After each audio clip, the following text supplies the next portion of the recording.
ଗପ ହେଉଛି ଠେକୁଆଟି ସମୁଦ୍ର ପାର ହେଲା। ଗୋଟିଏ ଠେକୁଆ ପ୍ରତିଦିନ ସନ୍ଧ୍ୟାରେ ସମୁଦ୍ର କୂଳକୁ ଆସେ ଏବଂ ଘଣ୍ଟା ଘଣ୍ଟା ଧରି ଗୋଟିଏ ଚଟାଣ ଉପରେ ବସି କିଛି ଭାବିବାରେ ଲାଗିଥାଏ।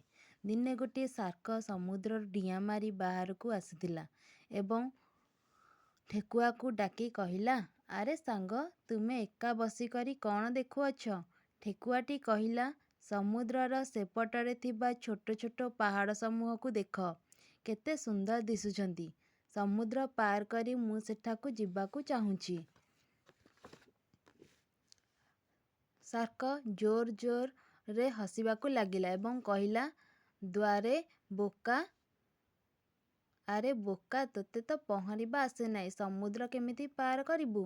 ଠେକୁଆଟି କହିଲା, ମୁଁ ସମୁଦ୍ର ପାର କରିବାକୁ କୌଣସି ଉପାୟ ଖୋଜି ନେବି। ସାର୍କର ଚେହେରା ଉପରେ ମୃଦୁହାସ୍ୟ ଦେଖାଗଲା।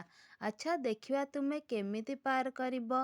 ଦିନେ ଠେକୁଆ ଗୋଟିଏ ଉପାୟ ପାଞ୍ଚିଲା। ସେ ସାର୍କକୁ ପଚାରିଲା, ଆମ ଦୁଇଜଣଙ୍କ ଭିତରେ କାହା ପାଖରେ ବେଶୀ ସାଙ୍ଗ ଅଛନ୍ତି, ତୁମ ପାଖରେ ବା ମୋ ପାଖରେ? ସାର୍କଟି ଉତ୍ତର ଦେଲା, ମୋର ଦୃଢ଼ ବିଶ୍ୱାସ ଅଛି କି ମୋ ପାଖରେ ଅଧିକ ସାଙ୍ଗ ଅଛନ୍ତି। ଠେକୁଆଟି କହିଲା, ଆଚ୍ଛା, ତେବେ ନିଜ ସାଙ୍ଗମାନଙ୍କୁ ଗୋଟିଏ ଧାଡ଼ିରେ ଏ କୂଳରୁ ସେ ପାହାଡ଼ ସମୂହ ପର୍ଯ୍ୟନ୍ତ ଛିଡ଼ା କରାଅ, ମୁଁ ଗଣି କରି ଦେଖିବାକୁ ଚାହୁଁଛି। ସବୁ ସାର୍କମାନେ ଗୋଟିଏ ଧାଡ଼ିରେ ଛିଡ଼ା ହୋଇଗଲେ।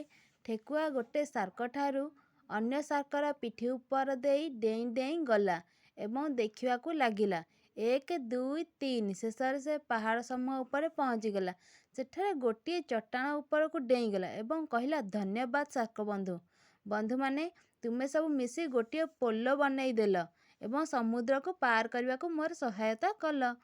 ତେବେ ତାର ସାର୍କ ସାଙ୍ଗକୁ ଲାଗିଲା କି ଠେକୁଆ ତ ତାକୁ ବୋକା ବନେଇଦେଲା। ସାର୍କକୁ କ୍ରୋଧ ଆସିଲା। ମନକୁ ମନ ଠେକୁଆର ଚତୁରତାକୁ ପ୍ରଶଂସା କଲା। ସାର୍କ ଯେବେ ପାହାଡ଼ ସମୂହର କୂଳକୁ ଆସେ, ଠେକୁଆକୁ ଖୋଜିବାକୁ ଲାଗେ, କିନ୍ତୁ ଠେକୁଆ ଦେଖାଯାଏ ନାହିଁ। କେତେ ମାସ ବିତିଗଲା।